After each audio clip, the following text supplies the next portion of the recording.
Happy 4th of July, everybody, and welcome back. I'm Rob, and hope everyone's doing good tonight. Let's talk about Paramount and the settlement between Donald Trump and CBS News in 60 Minutes.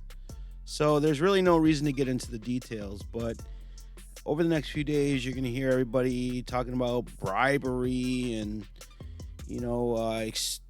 I don't even know if the word extortion is probably not relevant here, but bribery might be there. But here's the facts, okay? You can't be a news agency and be dishonest in your reporting. And the fact of the matter is, 60 Minutes made an error. And although Donald Trump sued them for billions of dollars, and that's just ridiculous, it goes to show the other point that lawsuits are not about the truth. One of the things I always say is that they say that justice is blind. Excuse me. I say justice is blind because justice don't want to see all the niggers they're fucking convicting, right? Because if she opened her eyes, then she'd see the reality of what is what is. For example, if you murder my child and, I know and I saw and other people saw that you murdered my child, I don't want a technicality, even though that's your right to have a technicality. I don't believe that the technicality should overrule the reasonableness of the law, but that's what we have. As we can see in the Diddy case today, that it doesn't really matter how much evidence that the state or the prosecutors have. If you have the money to buy a defense team that can sow reasonable doubt, then in all reality, you'll probably walk away. And so this is one of those situations where, CBS should have done a little bit better. And so as you watch the news over the next few days and you hear everybody freaking out and, it's just bribery and blah, blah, blah, blah. Okay, this happens every day. This happens every day with auto injury. You all watch the commercials every night on your TV.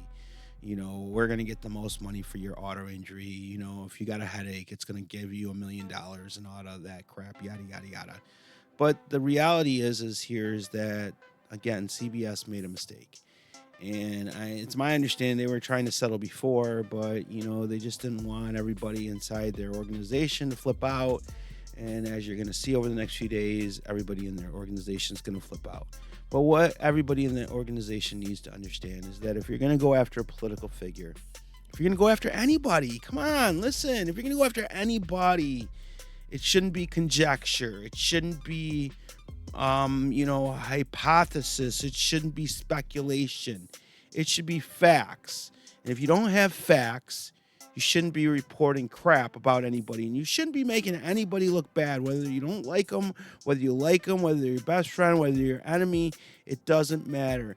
The media has a role, and the role is to be fair, balanced. Oh my God, did I just quote Fox News? Oh my gosh, fair and balanced. But that's what the media is supposed to do, is be fair and balanced. And so in this regard, this is a good settlement.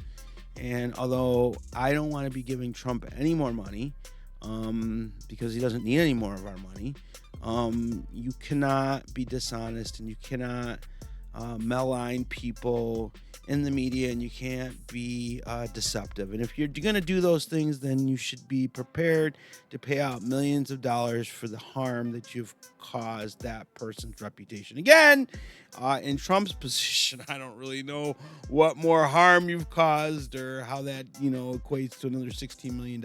But the fact of the matter is he felt aggrieved or whatever, and he took the necessary steps to enforce his rights and correct the record. And you know what? Anybody else who has the money or the power would have done the same thing. I'm Rob. Have a good night. Talk to you guys soon, and happy 4th of July. Bye for now.